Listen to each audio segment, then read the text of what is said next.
Ja, komið sæl, Arnar heiti ég og verið velkomin á þessa málstofu 4 hérna í aðgengi og ferlimálum. Það eru ánægðar að fá hérna panelið minn upp eða allan þeir sem ætla að sitja hérna hjá mér. Þannig að ef einhverju sem eru hérna á svæðinu eru á svæðinu að fara að koma upp, því tíminn er bara byrjaður. Og ég ætla að halda mjög stranga tímatöku, þannig að ég tek bara sambandi ef menn eru komið fram yfir tíma.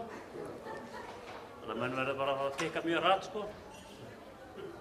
Nei, ég reyni nú kannski að vera eitthvað liðlegri heldur en ég er. Ég held að ástæðan fyrir því að ég er valinn málstofustjóri út af því að ég hef enga skoðunar á þessu, þess vegna ég hafði hér. Þannig að hérna, það er ágætt svo sem fá að gera eitthvað. En ef við ekki bara fara að loka þarna fram og eitthvað svona skemmtilegt.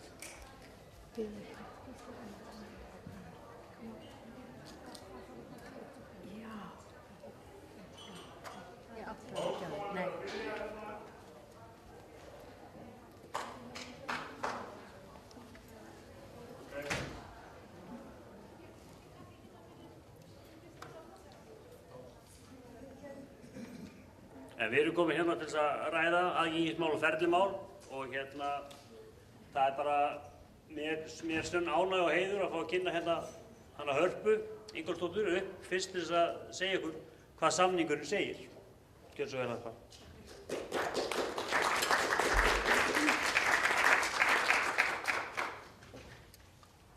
Komið sæl. Harpa heiti ég, Ingólfsdóttir. Og ég er byggingafræðingur og ferlihönnuður og rek 2 fyrirtæki, annars vegar ráðgjöf í aðgengi og það fyrirtæki heitir Aðgengi og svo er ég með upplýsingaveitu sem heitir Access Iceland, gott aðgengi. Fyrirgefðu, getur þú talað betur í mikrofónum? Já, er þetta betra svona? Heyrið þið núna? Heyrið þið núna? Já. Ok.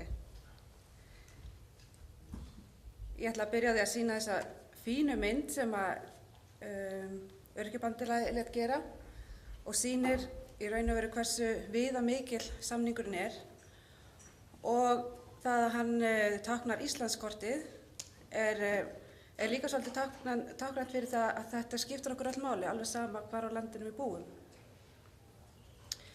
En ég á að fjalla hérna Suðvesturhornið, það er hérna samfélagið og ég ákvaði að vinna þetta bara út frá því sem er gefið upp þarna, þeim flokkum.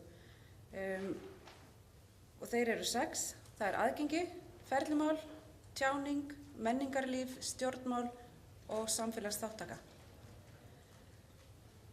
Og ég byrja á aðgenginu. Aðgengi er náttúrulega gegnumgangandi í samningnum í raun og veru í allar áttir, en aðallega samt í 9. greininni. Og í samningnum segir að aðildarríkin skulu gera viðeigandi ráðstafanir í því skyni að gera fötluðu fólki kleift að lifa sjálfstæðu lífi og taka fullan þátt á öllum sviðum lífsins. Og þetta skal meðal annars ná til A-liður bygginga, vega og samgangna og þar fram til götunum og B-liðurinn upplýsinga og samskiptaþjónustu.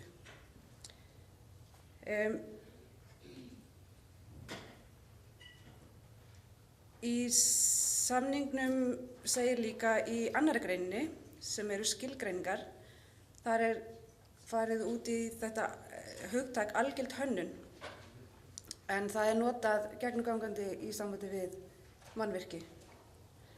Algild hönnun merkir hönnun framleiðsluvara og umhverfis, áætlanir og þjónustu sem allir geta nýtt sér að því marki sem mögulegt er, án þess að komið þurfi til sérstök útfærsla eða hönnun. Algild hönnun útilokar ekki hjálpartæki fyrir tiltekna hópa fatlaðs fólks sé þeirra þörf. Einfalda skýringin er kannski svo að aðgengi er oft skilgreint sem þessi lágmarksviðmið í byggingarreglugerðinni að það með ekki vera hærri en 2,5 cm hár þröskuldur og svoleiðis, en algild hönnun er svona meira,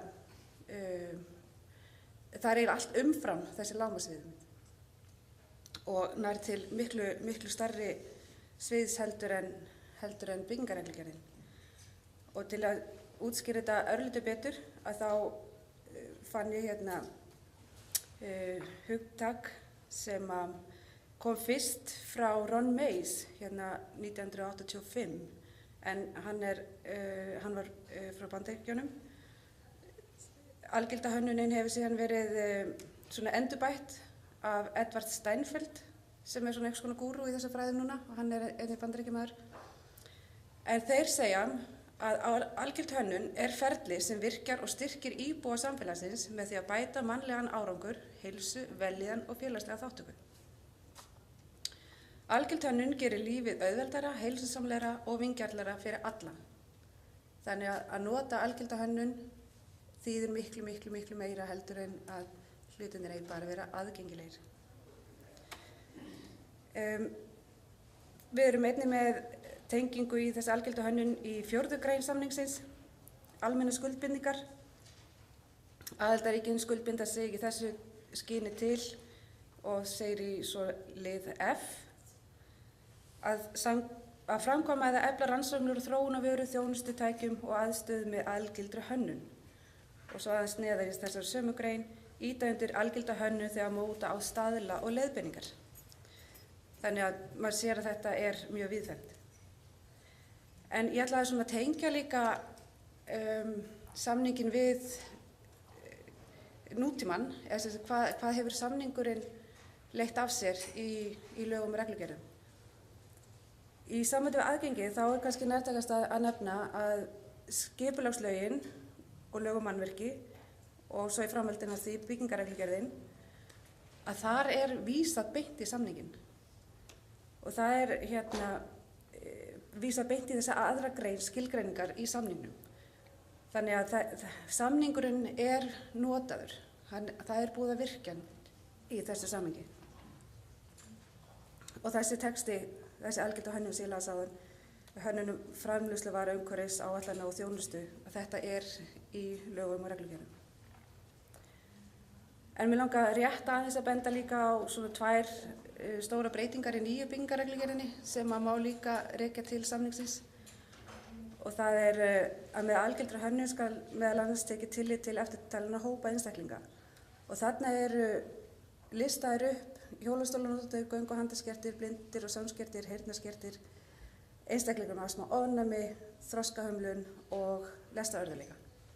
En í gömlu reglugerðinni var svona eiginlega eingöngu fjallað aðgengi út frá aðgengi hjólastólanotendur. Þannig að þarna hefur þetta verið víkkað allverulega.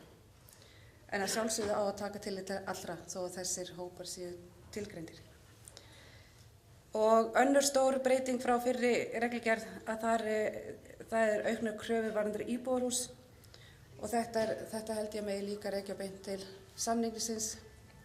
En allt íbúðarhús í dag fyrir utan einbýlishús og aðra hæð og 2 hæða fjölbýlishúsi sem ekki með lyftu, að þá gildir þessi algilda hönnun. Íbúðirnar eiga að vera þannig og garði gerðar að allir eiga geta nýttar eða breytt þeim eftir þörfum. Allavega að vera gestkomandi, svo ekki sem sagt. Ferlumálin, þau eru nefnd í 20. grein samningsins. Þar segir í A-lið að greiða fyrir því að fatlað fólk geti farið allar sinna ferða með þeim hætti sem það kýs og á þeim tíma sem það velur gegn viðráðanlegu gjaldi. Þarna greinilega, ég ætla að vísa hérna í eitt dæmi það hvernig samningurinn hefur verið notaður beint inn í þingsályktun samgönguáætlun fyrir árin 2011-2022. Þar segir í 1. grein stefnumótun, tryggt verði aðgengi fyrir fatlaða og hreyfihamlaða einstaklinga með mannvirkjum og þjónustu samgöngukerfisins. Fjölbreyttar þarfir óregla þjóðfélagshópa til lífsgæða, ferðamáta og hreyfanleika verða hafið í huga í stefnumótun og áætlanagerð. Þarna greinilega vilji fyrir hendi og markmiðasetning komin á, en það vantar helling upp á framkvæmd í raun.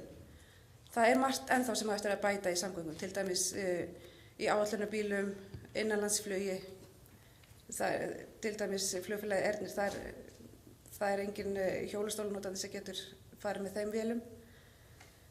Og úrræði fyrir erlenda ferðamenn með fötlun, með rútum eða bílaleigubílum, það er ekki auðvelt að fá úrræði fyrir þá. Þannig við eigum eftir heilmikið verk þarna. Nú tjáning sem var þarna á listanum, það er 21. greinin. Og það er að sjálfsögðu líka aðgengismál, það er aðgengi að upplýsingum. Aðildarríkin skulu gera allar viðeigandi ráðstafanir til þess að tryggja að fatlað fólk geti nýtt sér rétt sinn til tjáningar og skoðanafrelsis. A-liðurinn segir að láta fötluðu fólki í té upplýsingar sem almenningi eru ætlaðar í aðgengilegu formi og E-liðurinn að viðurkenna notkun táknmáls og auka notkun þess. Og í þessu samhengi þá ætlaði ég að svona bara rétt að skjóta hérna upp lögum stöðu íslenskrar tungu og íslensks táknmáls. Þar kom inn núna í 2011 í 3. greininni íslenskt táknmál og 4. greininni íslensks punktalitur og lögum fjölmiðla 2011. Þar er tekið fram í 30. greininni aðgengi sjón- og heyrnarskertra að miðlunarefni. Þannig að þetta er alveg komið á skrið þó að það eigi örugglega eftir að gera það meira. Menningarlífið, þar er komið inn á 9. grein, 12. grein og 30. grein. Þessast 9. grein aðgengi, 12. grein réttarstaða til jafns á við aðra og 30. greinin þáttaka í menningarlífi, tómstunda, frístunda og íþróttastarfi. Og samkvæmt þessu að þá ættu opinberir viðburðir að vera aðgengilegur öllum og taka tillit til allra, þar á meðal þeirra sem þurfa á tólkaþjónustu að halda. En þetta á auðvitað við á miklu fleiri sviðum, til dæmis eins og aðkomu bílastæðum, snyrtingum sem er aðgengilegur öllum og margt fleira. Í stjórnmálunum þar kemur aðgengi líka fyrir og í 29. grein samningsins lið A segir tryggja að fötluðu fólki sé gert kleift að taka virkan og fullan þátt í stjórnmálum og opinberu líf til jafns við aðra. Og í þessu samhengi þá ætlaði ég aðeins að benda á breytt kosningalög sem tóku gildi 2012 og það var hérna í sambandi við að hafa réttinn til þess að hafa aðstoðarmenn, eða velja sér aðstoðarmenn og líka þetta bara aðgengi að kosningarklefum. Nýr ræðustóll Alþingis var vígður 9. september 2014. Ég held að hann hafi komið bara öllum til góða, allavega sjálft er verið að hækkan og lækkan alveg í öllum útgáfum. Í varðandi stjórnmálin þá ætlaði ég líka að benda á hérna þingsályktunartillögu framkvæmdaáætlun um málefni fatlaðs fólks til ársins 2014. En ég held að hún sé í raun og veru bara unnin beint upp úr sáttmálanum held ég. Þar er A-liðurinn aðgengi. Alþingi ályktar að gott aðgengi sé eitt af lykilhugtökunum þegar rætt er mannréttindi og jafna stöðu allra í samfélaginu. Og í þessari framkvæmdaáætlun að þar er í lið A1, manngjart umhverfi, þar er markmið að tryggja allir jafnt aðgengi að manngjart umhverfi og þarna er gefin upp framkvæmdin í hverju sveitarfélagi verið gerð úttekt á aðgengismálum og í framhaldinu verið gerð áætlun úrbætur ef við á og þetta meira sér tímasett. Úttektin verið lokið fyrir 2012 og áætlun úrbætur klára fyrir árslok 2013. Þetta er rosalega flott plagg og mikilvægt plagg og sýnir það mikill metnaður sem hefur lagður í þennan málaflokk. Sveitarfélögin áttu síðan að útfæra þessi verkefni og framkvæma í kjölfarið, en það hefur ekki verið alveg eins og óskað hefur verið eftir. Og samkvæmt skýrslu sem gerð á vegum HÍ og ÖBÍ og var lögð fram núna 2014 í vor, að þá kom fram að þá eru 6% sveitarfélagana sem hefðu á einhvern hátt uppfyllt þetta ákvæði. Þannig að þar er pottur brotinn. Í þessari sömu þingsályktunartillögu segir almenningssamgöngur, þar er markmið að allir geti nota almenningssamgöngur og ný mannvirki, það er líka markmið að algild hönnun verði viðhöfð við hönnun allra mannvirkja. En ég held að við vitum það flest að það er enn verið að leyfa opnun á nýju og breyttu eldra húsnæði sem á að vera opið almenningi án þess að þessi aðgengið að því. En mér finnst þessi þingsályktun svolítið skýrt dæmi með hugurinn stefnir hátt og markmiðin eru skýr en eftirfylgnin er bágborin. En En ef maður tengir þetta samningnum og þá sér maður alveg að samningurinn alveg að standa sig. Og samfélagsþátttakan sem síðasti liðurinn í samfélaginu í þessari samantekt, að þar komið inn á 1. grein, 3. grein, 9. grein, 12. grein og 30. grein í raun og veru, og ég ætla að taka hérna aðeins úr 30. greininni. Aðildarríkin viðurkenna rétt fatlaðs fólks til þess að taka þátt í menningarlífi til jafns við aðra. Og þar er lögð aðaláhersla á aðgengi að manngerðu umhverfi og aðgengi að upplýsingum. En ég ætla aðeins að blanda þessu saman og sýna ykkur aðgengi að upplýsingum manngert umhverfi. Og það er upplýsingaveita sem veitir fólki með fötlun og aðstandendum þeirra upplýsingar manngert umhverfi. Og það er þá í öllum tegundum húsnæðis. Það er gistaheimili, það eru útivistarsvæði og alls konar. Og hérna eru þessi sömu flokkar og eru taldir upp í byggingarreglugerðinni. En það sem okkur fannst þetta svona ekki alveg nógu skýrt, að þá voru sett andlit á merkin. Edda Heiðrún Backmann andlit hjólastólamerkisins, Árni Tryggva fyrir göngu- og hendaskerta, en þar kemur líka inn að hann svona í forsvari fyrir eldri borgara. Helgi Hjörvar andlit sjónskertamerkisins. Dittu andlit fyrir merki heyrnarskertra, en það ekki allir sem vita að hún með heyrnartæki. Og við vildum líka svona sýna fram á það með því að fötlun ekki alltaf sýnileg, eða skerðing ekki alltaf sýnileg. Og Jónína Leós rithöfundur andlit fyrir astma og ofnæmi. Daníel Ólafsson, hann andlit fyrir merki þroskahömlunar. Og svo það Eyþór Ingi, hann andlit fyrir lestrarörðugleika. En með því vildum við líka sýna fram á að þú getur látið draumana rætast þátt fyrir skerðingu. Og þarna hópurinn svo allir saman. Þetta heimasíða þar sem allir geta farið inn á og fundið upplýsingar aðgengi. Bæði mjög ítarlegar upplýsingar fjölda bílastæða, breidd á hurðum, hvernig aðkoman hvernig að komast á snyrtinguna, hæðin á klóstinu, hæðin á speglunum, stærð rýma og annað.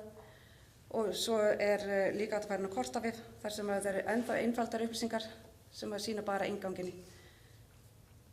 En það eru auðvitað fleiri félög og stofnanir sem bjóða upp á góðar upplýsingar. Það til dæmis, það hægt að nálgast allar heimasíður aðildarfélag Öryrkjabandalagsins inn á heimasíðu ÖBÍ. Þekkingarmiðstöð Sjálfsbjargar með öfluga upplýsingaveitu og þekkingar- og þjónustumiðstöð blindra, sjónskertra og daufblindra einstaklinga. En samningurinn mjög mikilvægur og brýnt að fá hann lögfestan.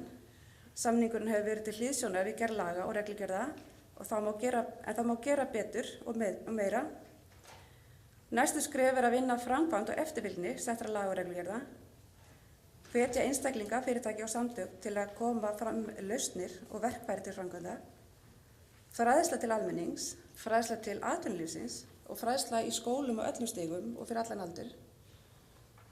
Og tímasetningar eru mikilvægar og spurning hvort ekki væri hægt að koma upp einhvers konar umbunarkerfi fyrir þá sem framkvæma fljótt og vel eða refsingu fyrir þá sem aðhafast ekki neitt. En allavega þá, ég ætla ekki að hafa þetta lengra og segi bara takk fyrir.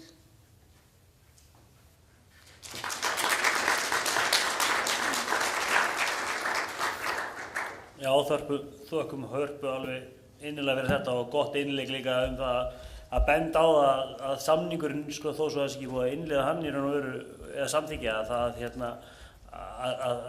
mikið af þessum lögum náttúrulega í gildi og það fullt af flottum lögum í gangi í gildi og þó svo að þegar samningurinn verður samþykktur að það erum við alltaf ennþá í sömu vinnunni, það breytist ekkert alltaf einu degi, við verðum örugglega að sækja mikið af þessum málum og þannig að það bara mjög gott að þetta starf sé hafið. En næst á mælendaskrá Guðbjörg Kristín frá Sjálfsbjörgu og ég býð hana bara velkomna.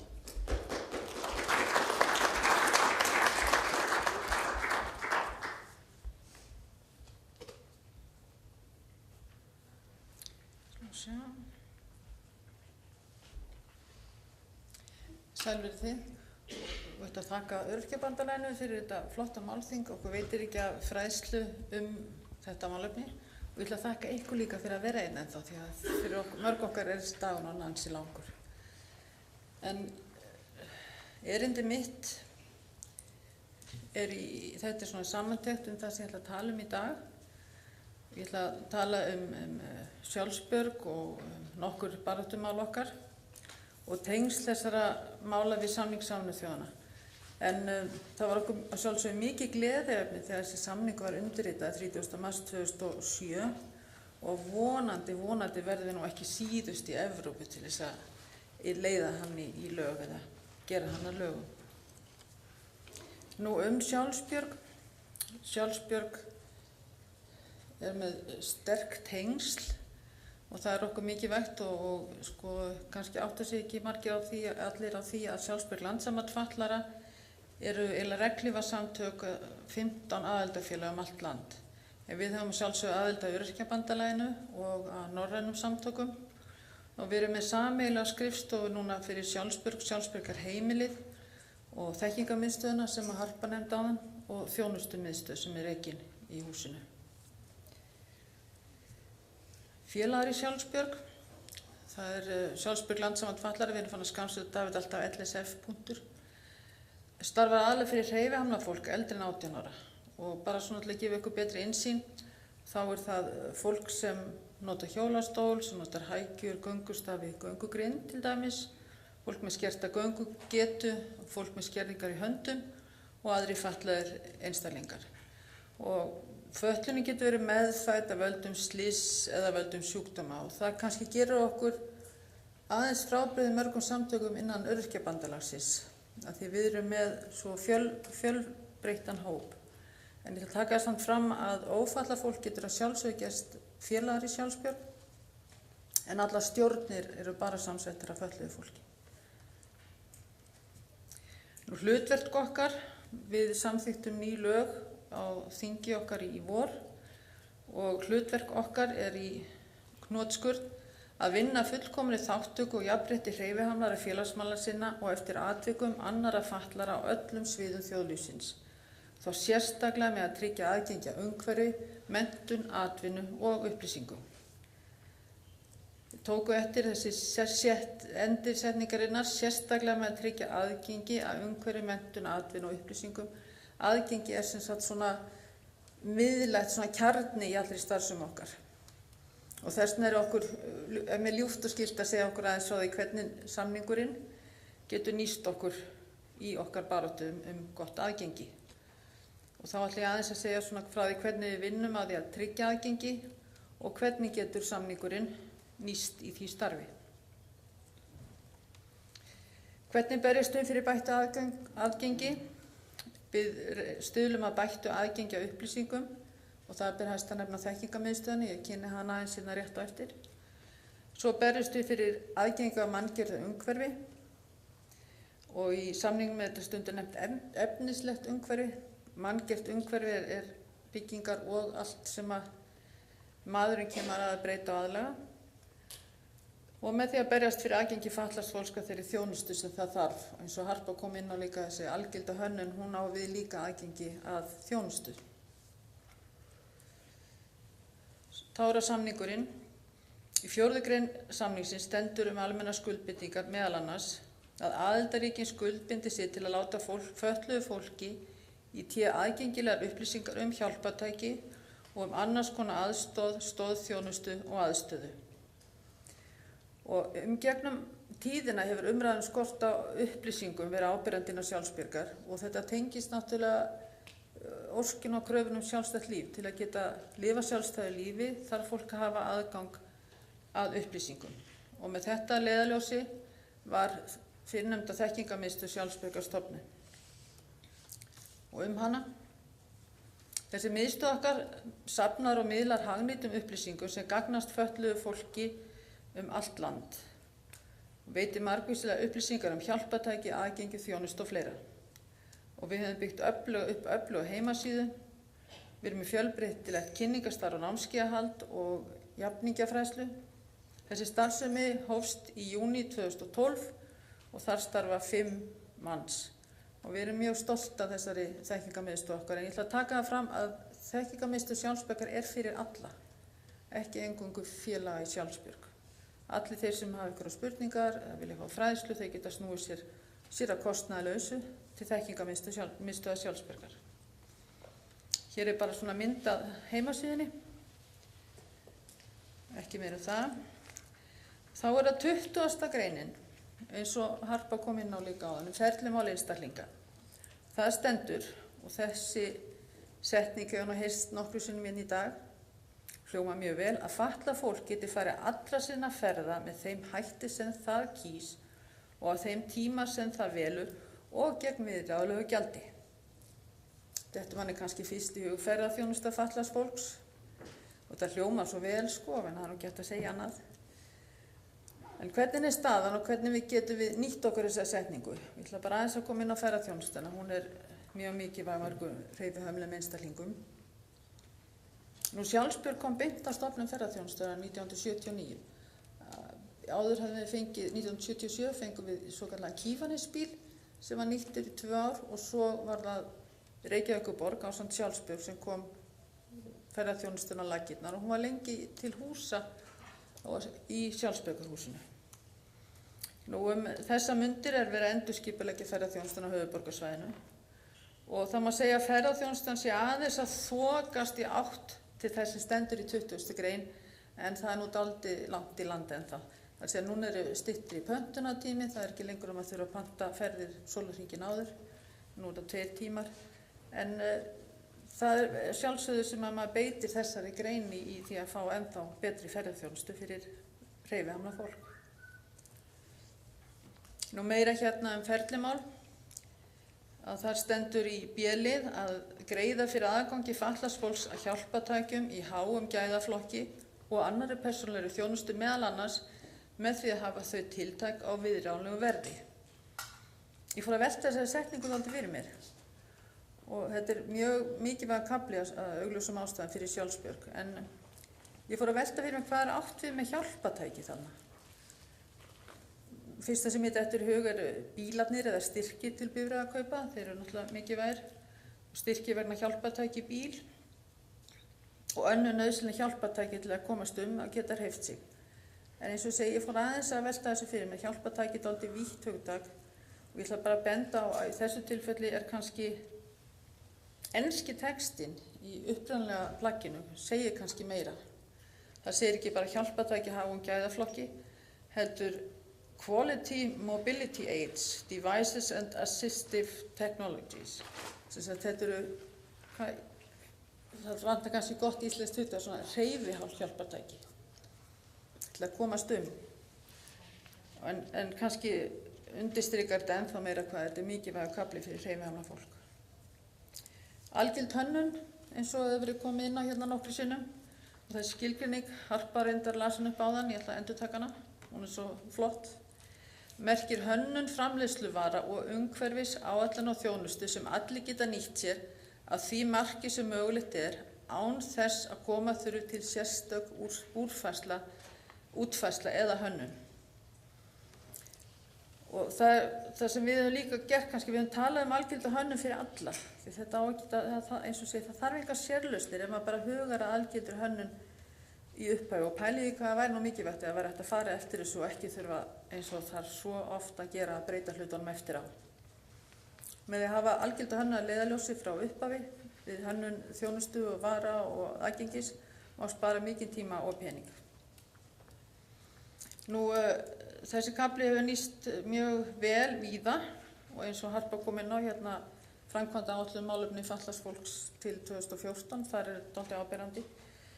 Hérna samningurinn og þessi kafli er mest áberandi kannski lög mannvirki frá 2010 en við vorum með miklar áhyggjur af því að þetta dytti út því að það reglugerðin sem fylgir þessum lögum, það var dálítið oft verið að endurskoða hann en þessi kafli algilda hönnun, hann hélst inni og við segjum bara júhú þegar það var komið á hreint.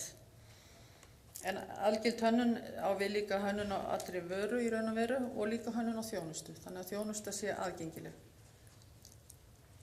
Harpa kom inn á þetta áðan. Og meira aðgengi í 9. grein.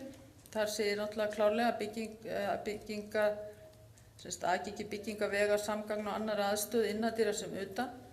Þar með talið skóla, íbúðarhúsnæðis, heilbrigðisþjónustu og vinnustaða, upplýsinga- og samskiptaþjónustu og annarra þjónustu, þar með talið rafrænarþjónustu og neyðarþjónustu. Það er svona kafli sem er undanfari þessa, en þetta skilst alveg svona einangrat til. Og varðandi rúturnar, Harpa nefndi áðan fyrir rútu fyrir ferðamenn. Nú er það svo að við höfum oft verið að pæla í þessum ferðum til Keflavíkurflugvallar. Og nú er það orðið þannig að kynnisferðir, eða þeir sem eru með aksturinn til Keflavíkur, þeir bjóða núna upp á það að fatlað fólk ef það lætur vita af sér, að þá verði því útvegað aðgengileg rúta, sem er bara mjög flott og sama verði og aðrir. Nú, hvernig hefur 9. greinin haft áhrif á starf Sjálfsbjargar? Við, eins og segi, við stóðum í ströngu að halda inn þessi ákvæðum aðgengi fyrir alla. Og það tókst mjög vel í lögum mannvirkja og byggingarreglugerð. Nú, við erum líka í stöðugri baráttu fyrir aðgengi utandyra og við erum að þrýsta mikið þar á endurbætur og nýja hugsun. Og svo hefum við þrýst á það að nefndir aðgengi séu í sveitarfélögunum, og það má nefna það hérna að í Reykjavík var nefndum aðgengi eða ferlinefnd, eða það heiti ýmsum nöfnum, var endurvakin og styrkt, sem er bara alveg frábært mál. Og svo mikilvægt aðgengis að heilbrigðisþjónustu. Ég hef starfað innan Kvennahreyfingar og Öryrkjabandalagsins og það er komið í ljós að þó nokkur hópur fatlaðra kvenna fer ekki í skoðun til leitarstöðvarinnar eða til kvensjúkdómalæknis. Og þetta var skoðað eins hjá Þekkingarmiðstöðinni og það er hægt að fá beiðni hjá heimilislækni og fara þá beint í skoðun inn á Landspítala, þar sem að stólarnir eru aðgengilegir og kannski meiri þekking á mismunandi manneskjum. Við erum svo ólík innbyrðis, en það er bara mjög mikilvægt að slíkum hindrunum sé rutt úr vegi. Nú, svona í lokin að þá langar mig til að sýna ykkur smá myndband til að sýna það frelsi sem að gott aðgengi getur veitt, og ég þarf aðeins að slást við tæknina, ekki að slást við finnum út úr þessu bara. Svona sjá. Þetta er bara örstutt myndband. Húsin við megin.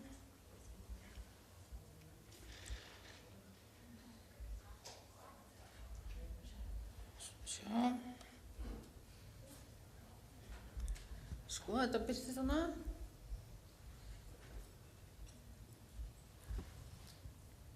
Fyrir ykkur sem kannski sjá ekki nóg vel, þá er þetta tekið síðustu helgi í Almannagjá, og Almannagjá það komið svona sprungur í ljós undir stígnum þar, þannig að það var settur þar viðar skábrönd með handriði, aðgengi er orðið gott, og það sem að þessi mynd er án tóns.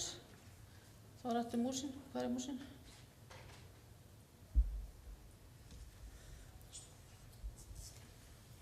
Sjáðu hana nokkuð? Hæ? Já.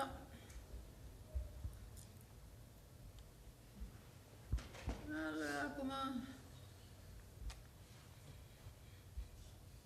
Þetta er aldrei kunst að fjárstýra músinu svona.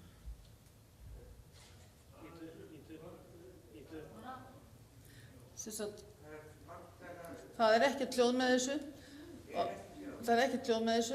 ég ætla bara að segja að fyrir þá sem sjá þetta kannski illa að með því að hafa aðgengi gott, þetta kannski láta rúla aftur, að þá getur maður upplifað þessa frelsistilfinningu að láta bara vaða niður skábrautina, og hann réttir allur hönd svona í sigurmerki, bara frelsið að láta það bara vaða. Takk fyrir.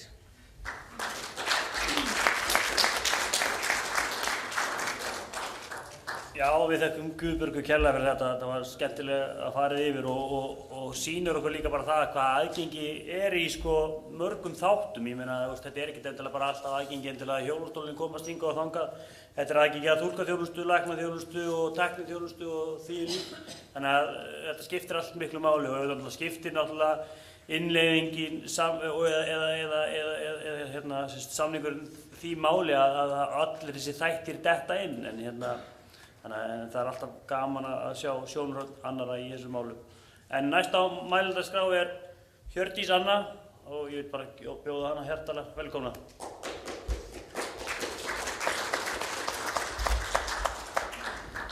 Halló.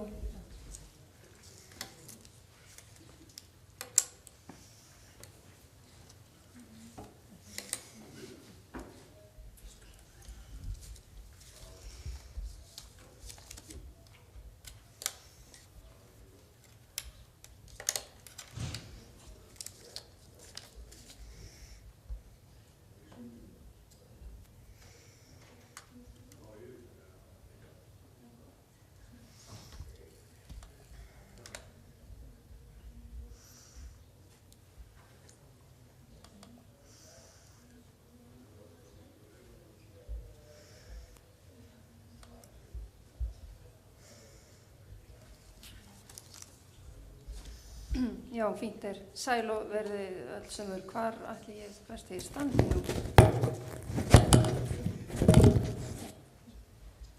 Já, takk fyrir að bjóða mér hingað. Ég ætla að tala aðgengi, svona út frá aðeins öðruvísi sjónarhorni, út frá okkur sem erum heyrnarskert. Og ég hér kem hérna sem fulltrúi félags heyrnarlausra. Það getur verið dálítið erfitt að máta þetta hugtak aðgengi að okkur sem þurfum á sjónrænum upplýsingum að halda. Aðgengi svona, við komumst alveg en samt aðgengismál gríðarlega mikilvægt fyrir okkar hóp, því að við erum að tala aðgengi að upplýsingum, þátttöku í samfélaginu, að táknmál sé jafngilt íslensku og við eigum bara jafna rétt að þátttöku í samfélaginu eins og aðrir. Þannig að aðgengi okkar felst í táknmáli og það það sem ég langar að tala Og hvað eiginlega aðgengismál fyrir heyrnarlausa eða táknmálstalandi fólk? Hvað það þýðir fyrir okkur? Við upplifum kannski svolítið svona tvenns konar hindranir. Annars vegar svona læknisfræðilegar hindranir. Við heyrum náttúrulega ekki. Við heyrum ekkert, þannig að það svona læknisfræðileg hindrun, eða líkamleg. Og svo það að tilheyrum við mál minnihluta samfélagi sem táknmálssamfélagið. Þannig að þetta svolítið svona, þetta svona plétta svolítið svona saman.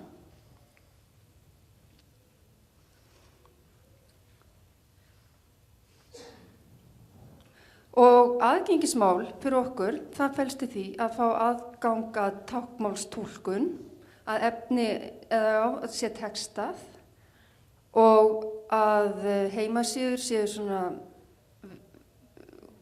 viðmát heimasíðuna sé gott fyrir okkur, semst að sé textið á því og henti okkur.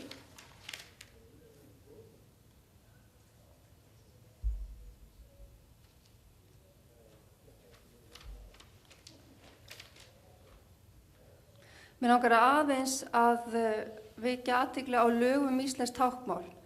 Þetta eru lög íslenska tungu og íslenskt táknmál og sem Alþingi samþykkti 27. maí 2011. Þau eru bara mjög ný.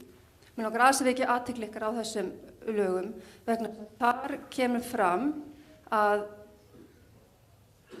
og þetta fer líka inn á sáttmála Sameinuðu þjóðanna. Ég held að 2007-2008 var skrifað undir þannig samningin. Þannig að mér langar aðeins að vekja athygli ykkur á þessum greinum sem þar koma fram. Að í annarri, það eru 2 greinar sem mér langar aðalega að benda á. Það 3. grein íslenskt táknmál og hún svolítið svona áhrifarík, svolítið góð grein og að allir þeir, að hver sem hefur þörf fyrir táknmál skal eiga þess kost að læra og nota íslenskt táknmál jafn skjótt sem máltaka hefst eða frá þeim tíma sem heyrnarleysi, heyrnarskerðing eða daufblinda hefur greinst. Sama rétt rétt eiga nánustu aðstandendur. Þetta segir í 3. grein íslenskt táknmál. Og þessi grein hefur vakið gríðarlega athygli víða heim. Það yfirleitt lítið talað aðstandendur eða fjölskyldur. Því að það í raun ekkert bara mitt einkamál að ég tali táknmál. Því það bara allt samfélagið og fjölskyldan. Ég hluta samfélaginu, ég hluta ákveðnu fjölskyldu. Þannig að og það við sem tölum táknmál, við erum oft bara ein innan okkar fjölskyldi því allir hinnir heyra og tala íslensku. Þannig að þessi lög svolítið svona viðurkenning á því að það fjölskyldan og þetta líka mikilvægt, þetta tilheyrir líka fjölskyldin og þetta mikilvægt fyrir heyrnarlaus börn og við erum mjög ánægð með þetta að þetta komi fram þarna í þessari grein. Og svo langar maður að tala skyldur ríkis og sveitarfélaga og stöðu íslensks táknmáls. Ríki og sveitarfélög skulu tryggja að allir sem þess þurfa eigi kost á þjónustu á íslensku táknmáli. Íslenskt táknmál jafn rétt átt íslensku sem tjáningarformi samskiptum manna á milli og óheimilt að mismuna mönnum eftir því hvort mál þeir nota.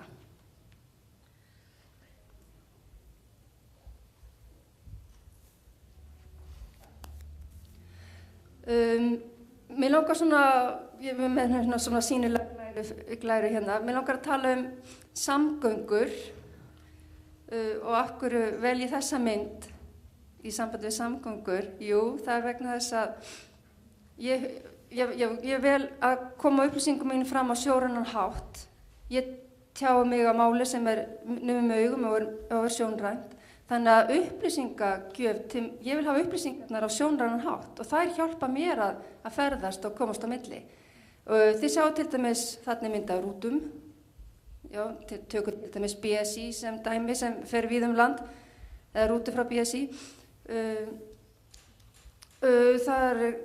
Fólk statt á BSI og þar kemur fram að brottfarartíminn einhver og ég veit ekkert hvert ég á að fara. Og ég þarf að hlaupa út og rauninni að finna út hvaða rútu, er þessi rúta að fara þangað, er þessi rúta að fara hingað. Þannig að það þarf í rauninni að rútan sem fer á Sauðárkrók til dæmis, hún þarna, númer 3 eða eitthvað slíkt. Leigubílar. Ég get til dæmis ekki panta með leigubíl. Hvernig á ég að fara því? Þetta svona mesta hindrun sem ég upplifi á hvert að hlaupa, hvernig á ég að bera maður við að panta leigubíl. Þetta bara svona þjónusta sem ætti að vera létt að senda SMS eða nota einhver snjalltæki og maður á náttúrulega ekki bara búið við þær ástæður að einhver leigubílastöð sé þarna rétt hjá manni og maður getur hlaupið út og panta hann leigubíl. Þá langar maður þess að víkja söguna að flugvöllum. Það hefur gerst að það var heyrnarlaus kona að ætla að fljúga á Egilsstaði og hún var stödd á Reykjavíkurflugvelli og beið þess að fara í flug og svo kom tilkynning þess efnis að farþegar ættu að fara borð en hún sá enga slíka tilkynningu en enga síður fækkaði fólki þarna á flugstöðinni þannig að hún fór nú og spurði og þá var það alveg upp í fóturafitt, þá var flugvélin bara farin. Þá hafði það verið tilkynnt í hátalarkerfinu að fólk ætti að fara borð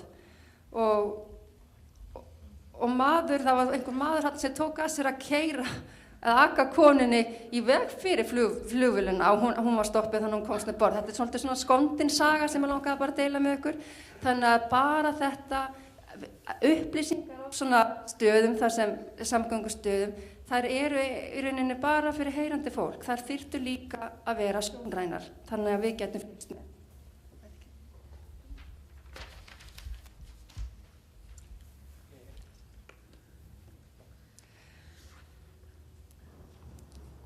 Og svo aðgengi að upplýsingum. Hérna táknmálsfréttir táknmálstúlkun er lykillinn á okkar aðgengi. Og við höfum táknmálsfréttir eins og við séð, við höfum haft táknmálsfréttir á RÚV, eða hafið þið ekki fylgst með þeim annars gegnum árin. Og stundum er efni textað í sjónvarpi. En en það mætti vera mun oftar textun á sjónvarpsefni. Jú, það er textavarp 8.8 en sú tækni er bara orðin gömul og gæði þeirra textunar, hún er bara ekki alveg nóg góð. En viljinn er góður en það þarf bara að koma þeim vilja betri framkvæmd, þannig að textun verði betri og ég vona svo sannarlega að það verði í framtíðinni að textun hjá íslensku sjónvarpsstöðum verði eins og hjá BBC og fleiri erlendu sjónvarpsstöðum. Því að það er mjög stórt aðgengismál. Þá getum við fylgst með þjóðfélagsumræðu og bara öllu Kastljósi og það er ekki alltaf texti til dæmis á Kastljósi, það má segja að við vitum í rauninni meira hvað gerist í Ameríku heldur en á Íslandi því að ameríski þættir eru textaðir eins og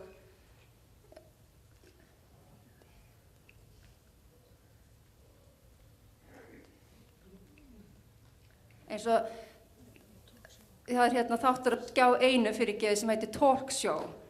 Það er svona ýmis umræðefni tekið þar fyrir og sá þáttur er til dæmis textaður. Ég myndi vilja sjá svona þætti textaða hér hjá okkur á Íslandi.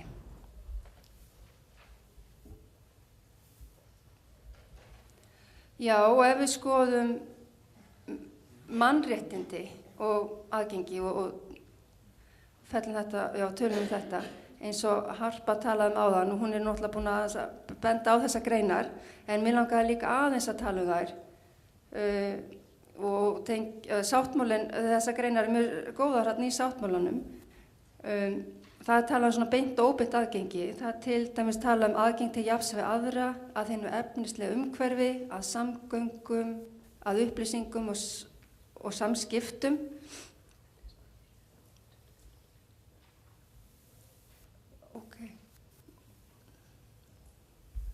Og 21. grein, það er tjáningar og skoðanafrelsi og aðgangur upplýsingum og 24. grein, menntun.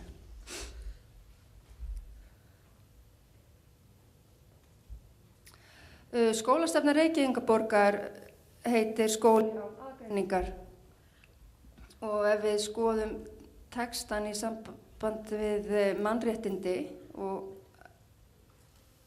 aðgengi, já, þá að tryggja menntun einstaklinga og þá sérstaklega barna sem er blind eða heyrnarlausir eða daufblind.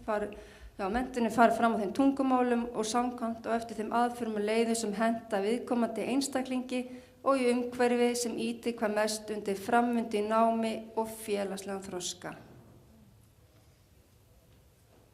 Þetta er þarna 24. grein sem talar menntun. Og ef við skoðum aðeins þessa hugmyndafræði, skóli án aðgreiningar. Jú, fagmenn, þroskaþjálfar, kennarar, sérfræðingar sem vinna í menntastofnunum, þeir hafa kannski ekki oft skilgreint þessa hugmyndafræði skóla án aðgreiningar nógu vel. Það leysir ekkert mál að heyrnarlaus nemandi fari inn í almenna skóla og með táknmálstúlki eða þessi táknmálstalandi kennari eða eitthvað slíkt. Það þarf líka að skoða námsumhverfi nemanda. Og ég er hrifin af því að tala að skólinn, ég er hrifnur af því að við tölum skóla margbreytileikans. Þannig að sem felur þá í sér að skólastarfið verður að vera sveigjanlegt. Og þetta þurfa hagsmunafélagin að tala og útskýra fyrir öllu fólki sem vinnur í skólanum hvað þetta þýðir skóli án aðgreiningar. Það eru ólík sjónarhorn á þetta og það er eiginlega okkar aðildarfélagina að tala þetta við skólafólki og hvernig við sjáum þetta.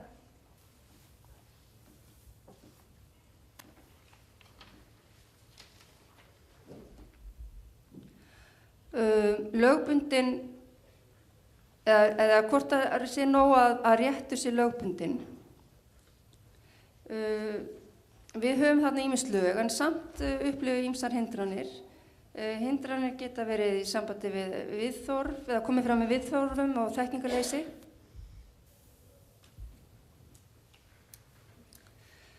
Og já, kannski best að ég ég ætla aðeins að draga þetta saman sem ég hef sagt hér í dag, að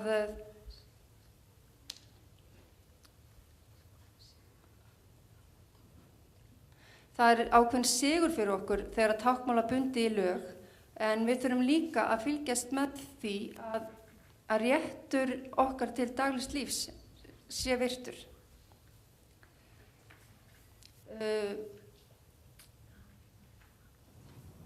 Síðustu 15-20 ár hefur oft þurft að leita til dómstóla til að fá okkar rétt, til að knýja fram okkar rétt. Og sáttmáli Sameinuðu þjóðanna, ef við náum honum í gegn, og það er þá stór sigur og mikið gleðiefni.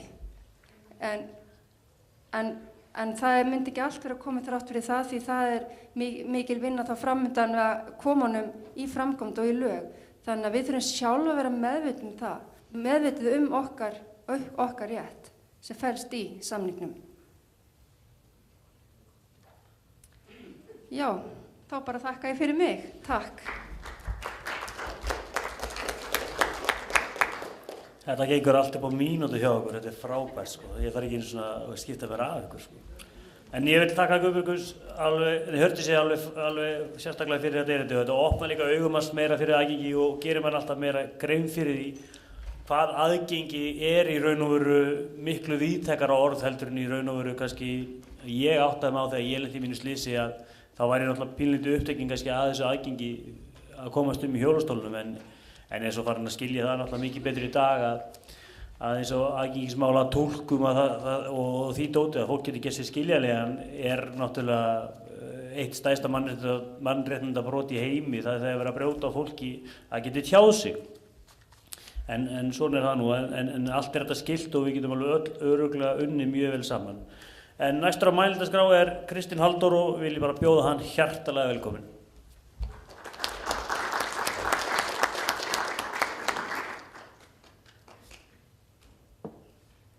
Komið í sæl, nú er það spurning hvort ég finn einhvern tíma þetta sem á að tilheyra mér eitthvað. Einhverju aðstofið það.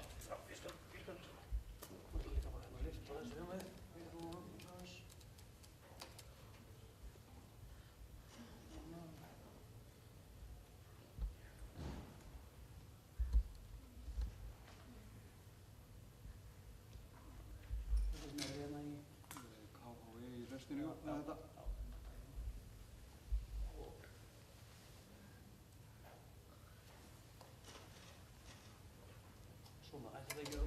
Flott, glæsilegt.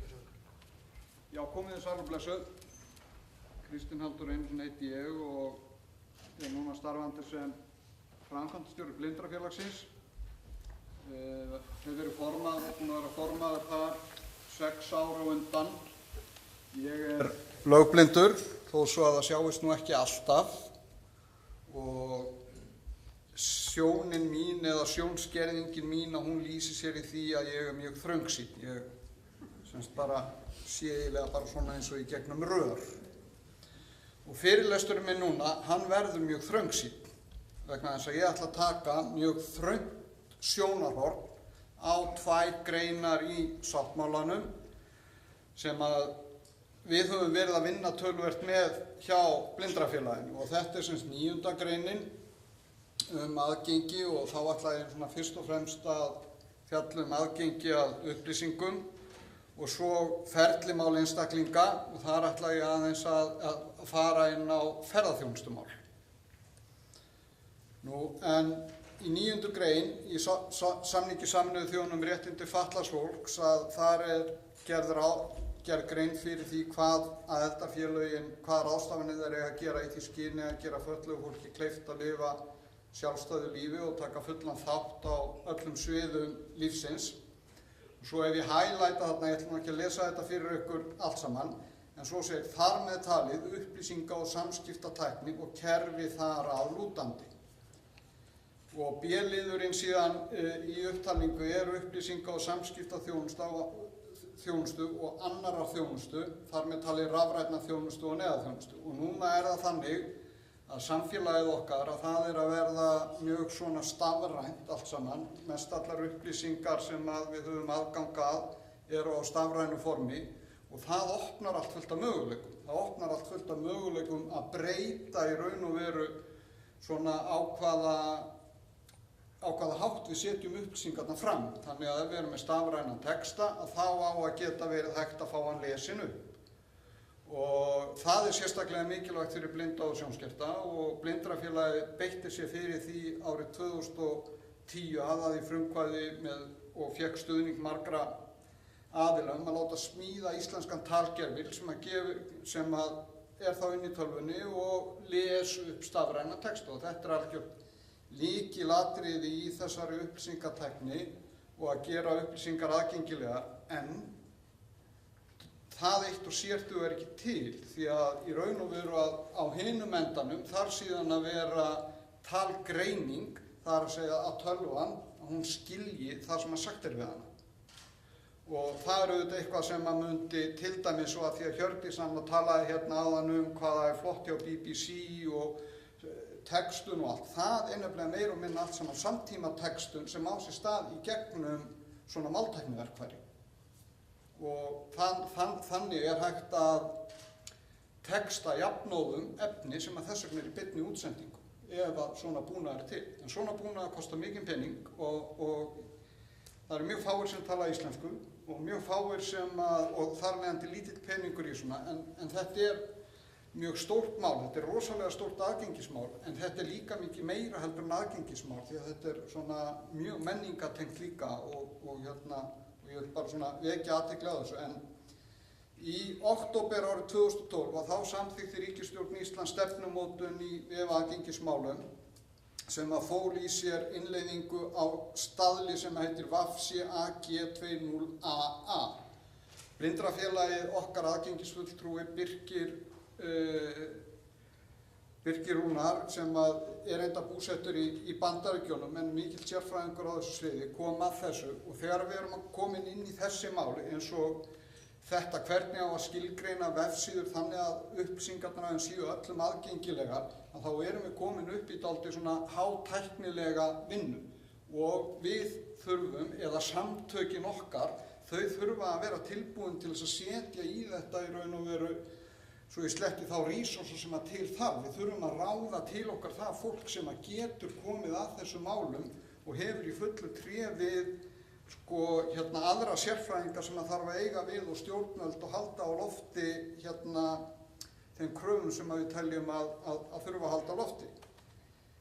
En þessi innleiðing á þessu ávera loki árið 2015 og þá getum við spurt hver getur orðið eftirfylgni í því að þetta allt saman rétt gert. Það voru ákveðnir fyrirvarar sem að voru hafðir í þessari stefnumótun eins og til dæmis það að PDF-skjöl og umsóknareyðublað og ýmislegt að þau yrðu ekki öll sömur rafræn. En hluti af vandamálinu auðvitað að það eru engin viðurlög við því að brjóta svona reglur eða uppfylla ekki þau skilyrði sem á að gera. Í Bandaríkjunum hins vegar, þá bara þannig að fyrirtæki eru bara kærð og þau þurfa bara að borga stóra peninga í skaðabætur. Þau fara ekki eftir þeim lögum og reglum sem hafa verið settar í þessu. Þannig að þetta rosalega stórt, mikið og flókið svið en hins vegar alveg óhemju mikilvægt og við höfum ekki verið að setja nægilega mikið kraft, fjármuni eða mannafla í þetta. Við höfum svona verið frekar afskipti í þessu. Núna langar mig aðeins til þess að tala ferðaþjónustuna og 20. greina, smákafla í 20. grein og ég ætla að byrja á fyrstu grein í lögum málefni fatlaðs fólks þar sem að ég feitletra þennan texta við framkvæmd laga þessara skal tekið mið af þeim alþjóðlegu skuldbindingum sem íslensk stjórnvöld hafa gengist undir, einkum samningi Sameinuðu þjóðanna réttindi fatlaðs fólks.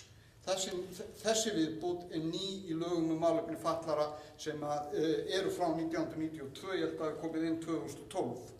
Og þetta er algjört lykilatriði að þetta var sett inn vegna þess að þetta felur það í sér að okkar mati hjá Blindrafélaginu og lögmanns okkar að ýmislegt í sáttmála Sameinuðu þjóðanna búið að innleiða með þessari klausu.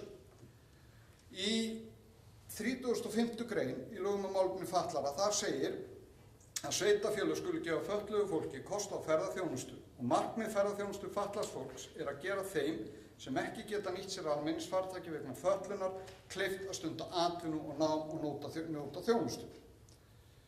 Og svo kemur lengri texti. Ég er þeirra skoðunar og Blindrafélagið að þessi 35. grein, hún hafi allt fram til dags í dag og sé ennþá rangt túlkuð af sveitarstjórnarmönnum. Þetta er búið að vera á hlutverk sveitarstjórna mikið lengur heldur en nokkuð tíman yfirfærsla. Þetta er verkefni sem sveitarfélögin hafa séð frá því að þessi lög voru sett. Túlkun sveitarstjórnarna og sveitarfélaga hefur ávallt verið svo að ferðaþjónusta við fatlað fólk eigi að koma í staðinn fyrir almenningssamgöngur og eigi að vera eitthvað ígildi almenningssamgangna og þess vegna eigi þjónustan bara að vera í boði á þeim tíma sem almenningssamgöngur eru í boði. En það er bara ekki það sem að lagatextin segir. Lagatextin, hann segir að þjónustan eigi að gera þeim kleift sem ekki geta nýtt sér almenningssamgöngur, gera þeim kleift að stunda atvinnu og nám og njóta tómstunda. Ef að ég vinn næturvinnu og það er vinnan mín og ég þarf á ferðaþjónustu að halda vegna fötlna minnar, að þá á ég rétt á þeirri ferðaþjónustu burt sér frá því hvort almenningssamgöngur eru í gangi eða ekki. Og þetta fyrir okkur hjá Blindrafélaginu, þetta er algjört lykilatriði að túlka þessa grein með þessum hætti, en það hefur ekki fengið hljómgrunn til dæmis innan Öryrkjabandalagsins. Því þar hefur hinn hefðbundna túlkun sveitarfélagana og hún hefur meira og minna verið ráðandi. En þegar við skoðum síðan samning Sameinuðu þjóðanna eða 20. greinina, og það er búið að lesa það upp hérna, að það sem aðildarríkin eigi að gera sé meðal annars að greiða fyrir því að fatlað fólk geti farið allra sinna ferða með þeim hætti sem það kýs og á þeim tíma sem það velur og gegn viðráðanlegu gjaldi. Og hérna áðan sagði hún Didda að við eigum dálítið langt í land hérna. Og þá segi ég núna, við hjá Blindrafélaginu, við eigum bara ekkert langt í land. Við erum nánast með þessa ferðaþjónustu í Reykjavík, sem er ferðaþjónusta blindra.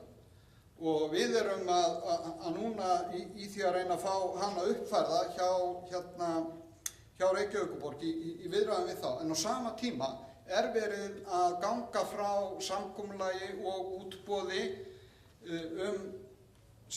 ferðaþjónustu fyrir fatlaða á höfuðborgarsvæðinu sem að við hjá Blindrafélaginu aldrei sett okkur við á.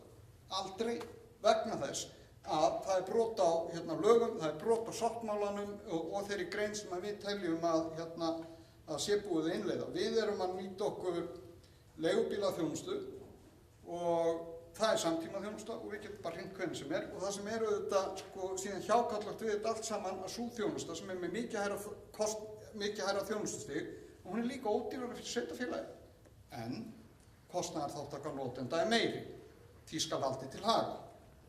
En kostnaður sveitarfélags er minni og við teljum að velferðsvirði að borga dálítið fyrir þetta. Síðan hafa verið gefnar út leiðbeinandi reglur velferðarráðuneytisins fyrir sveitarfélögum ferðaþjónustu við fatlað fólk.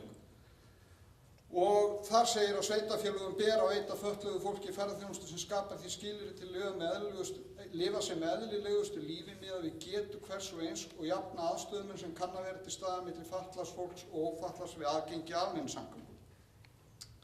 Skulu reglur sveitarfélaginu slíka ferðaþjónustu tryggja að fötlun einstaklinga kom ekki í veg fyrir að þeir geti stunda atvinnu og nám og notið tómstund og afþreyinga. Er þá átt við atvinnu, nám og tómstundir sem hinn fatlaði einstaklingur hefur sjálfur valið sér. Við höfum stundum þurft að standa í stríði við einhver sveitarfélög sem að segja, já, ég meina, en getur bara viðkomandi ekki verið í þess og þess og þess að það hentar svo vel með að við ferðirnar í ferðaþjónustu fatlaða í þeim tilvikum þar sem að við erum að eiga í sveitarfélög sem að eru ennþá að bjóða bara upp á þá ferðaþjónustu.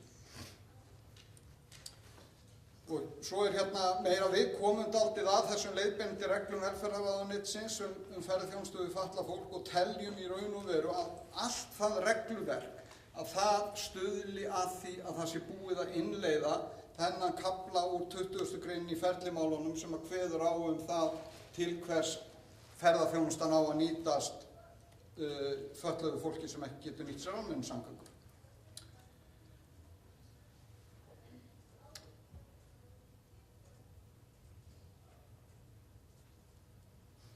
Og hérna ég held ég sé bara búin að segja þetta allt saman sko. En hvað þá til ráða? Og ég held að við þurfum dálítið að horfa svona í eigin barm og ásamt hagsmunasamtökum, og við þurfum að gera þá kröfu að sá lögbundni réttur, til dæmis til ferðaþjónustu, sé virtur og að þjónustan uppfylli skilyrði laga.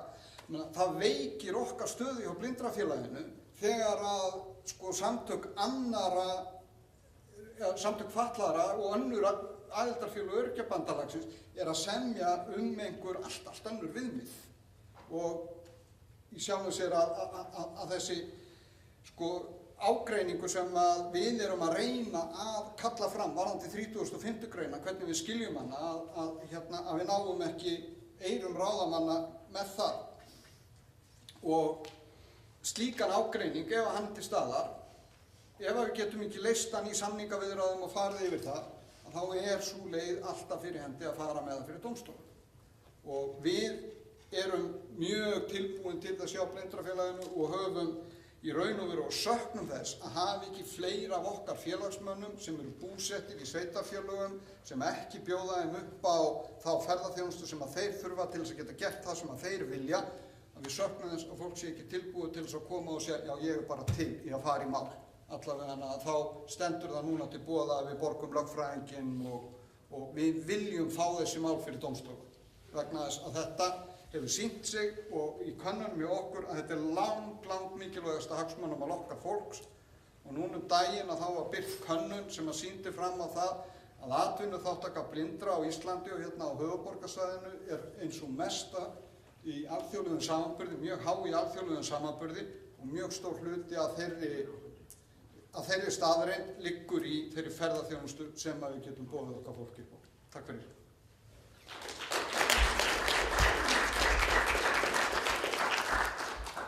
Já, ég vil þakka Kristínu enn og aftur fyrir þetta, það var mjög gott innlegg og það er alveg rétt að benda á það að þetta ekki bara spurning aðgengi og þetta ekki bara, og að þetta sé líka svona þjóðfélagsmál og líka bara mjög gott að koma inn á þetta með þessa grein og hvernig ykkar skilningur af henni, því að ég í raun og veru kannski skildi þetta ekki svona eins vel eins og að útskýra þetta núna í raun og veru greinina og gerum við kannski betur grein fyrir hvernig samningurinn eins og hefur verið að gera núna við Reykjavíkurborg ferðaþjónustu fatlaða sem mjög umdeild en það mjög gott að fá þannig skilning af henni og og alveg sammála því að auðvitað veiki það náttúrulega stöðu ykkar þegar aðrir fötlunarflokkar eru að semja undir þetta og þó svo að þið borgi meira fyrir þjónustustig þá eru þið allan að fá þjónustustig þegar þó ég hef aldrei notað ferðaþjónustu sjálfur þá hef ég verið að kynna mér þetta svona síðustu daga og vikur og síðan síðan sem mál kom upp núna í umræðinni og ég sé það að þetta ekki þjónustustig og ég myndi náttúrulega ef ég þyrfti á ferðaþjónustu að halda aldrei geta sætt mig við það sem í boði. Ég meina og svo bara ef ég væri Reykjavík og bíllinn hjá mér bilaði þá bara eftir kl. 12 þá ekkert úrræði. Þú getur ekki sótt eitt eða neitt þannig að auðvitað þetta glata sko. En nú opið smá tími fyrir umræður og spurningar til þeirra sem eru hérna á panelinum og ég endilega hvet ykkur til þess að spyrja fólki að ykkur eða eitthvað þannig að þið bara rétt upp hendur og ég geti reynt svona að fylgjast með því hverjir vilja koma einhverju að ef það eitthvað sérstakt.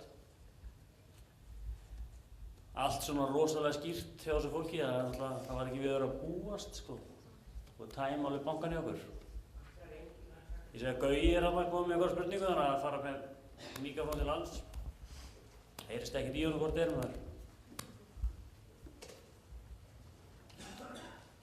Já, Guðjón, ég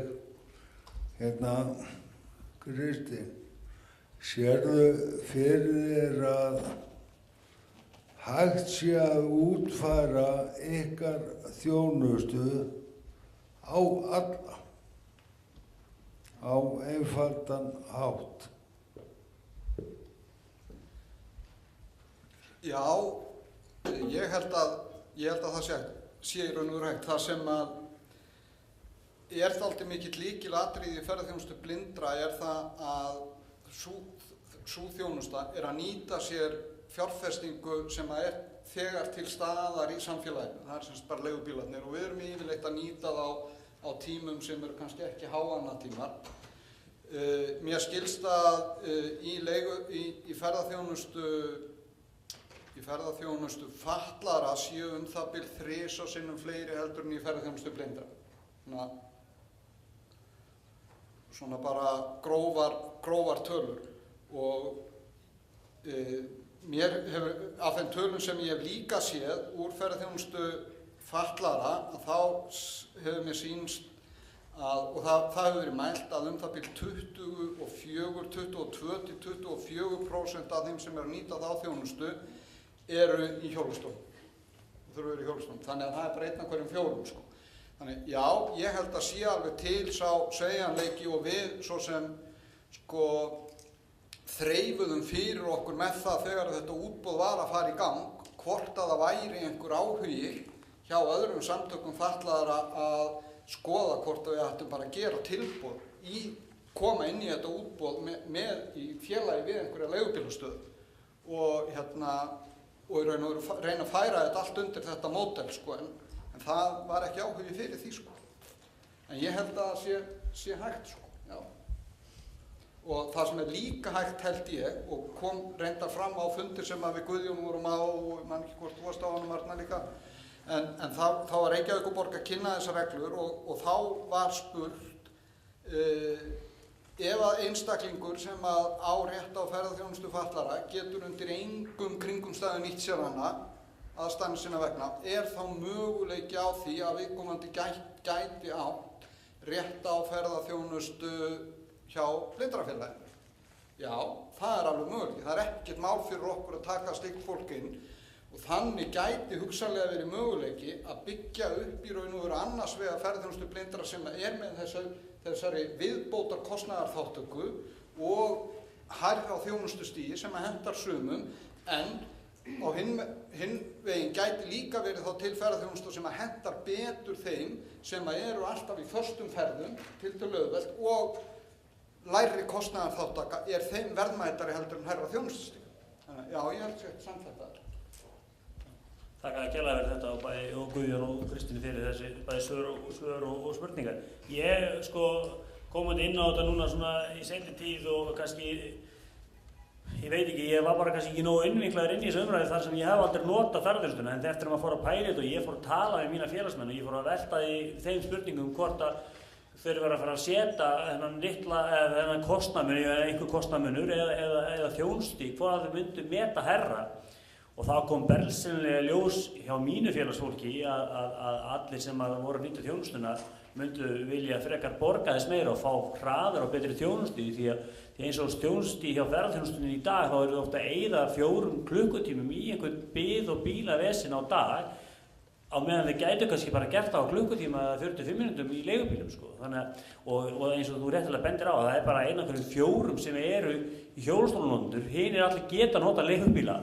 Þannig að það þyrfti nú ekki að vera til svo mikið af litlum leigubílum sem taka hjólastóla og að skjótast úr Árbæjunir í bæskilur og þurfa bara að fara beina leið, ekki fara 5 eða 6 staði til að sækja aðra farþega til að koma inn yfir.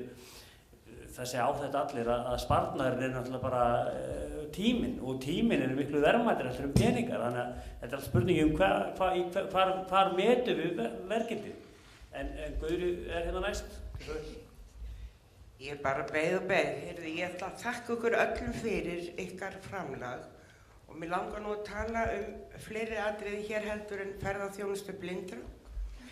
Reyndar svaraði Öryrkjabandalagið eða var með umsögn ferðaþjónustuna í gær og þar kemur fram að við viljum jafnrétti í kostnaði.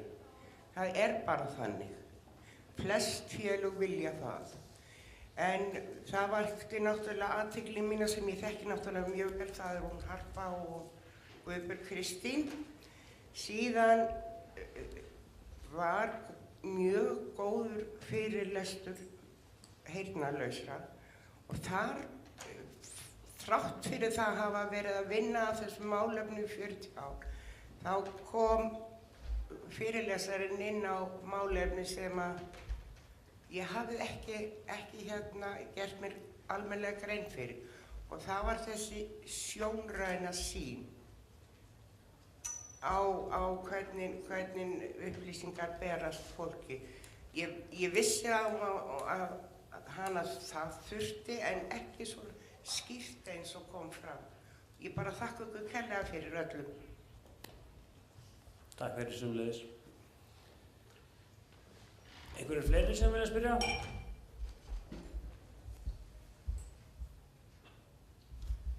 Nei, þá bara held ég að þessum fundi sé bara slitið og ég þakka ykkur bara öllum kærlega fyrir og sérstaklega öllum sem komu hér og voru með fyrirlestra. Þannig að takk fyrir og við bara gefum ykkur öllum gott klapp.